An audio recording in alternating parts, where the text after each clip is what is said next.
There's so many, actually. I mean, one chapter in its entirety is an interview with a guy called Anis Shaibi, who comes from a small town in Sidi Bouzid, called Sidi Bouzid in southern Tunisia, which is where everything started. It's where the fruit seller Mohamed Bouazizi burnt himself to death, and they came out onto the streets before they had time, just spontaneously before they had time to stop themselves, and then the town went up in revolt. And Anis was on the streets from the first hours until the regime fell.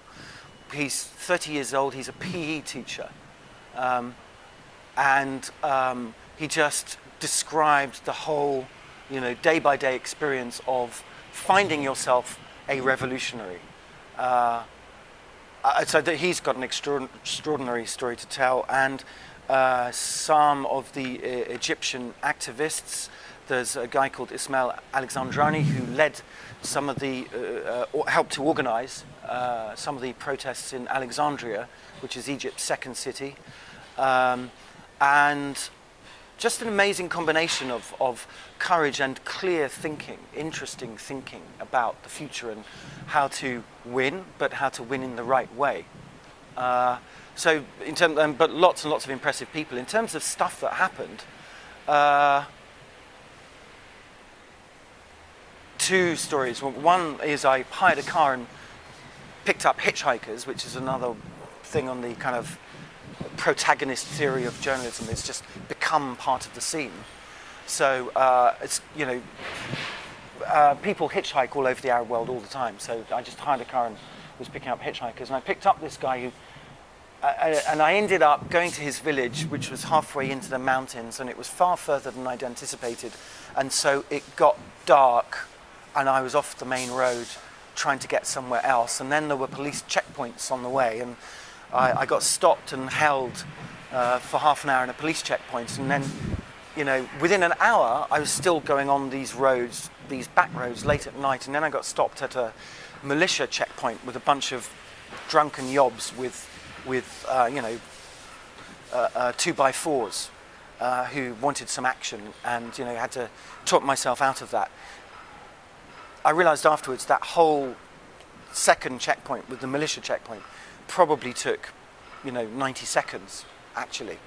But it felt like quite a long time. But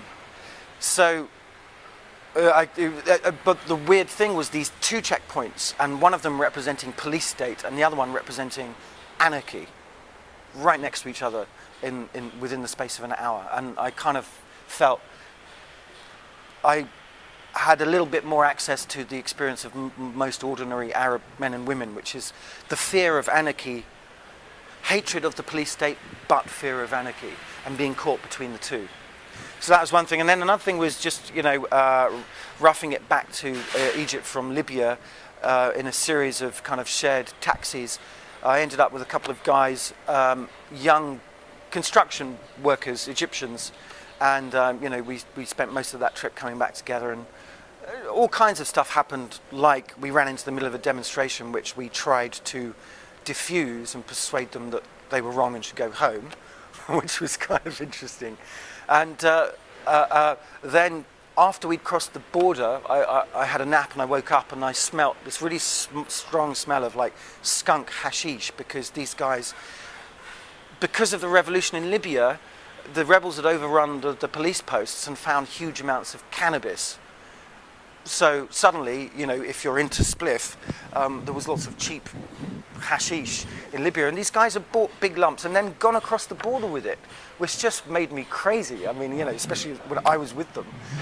This whole thing of, it's not really what you want, to be going through a Middle Eastern checkpoint with some people that you don't know are carrying large amounts of hash. So, stuff like that.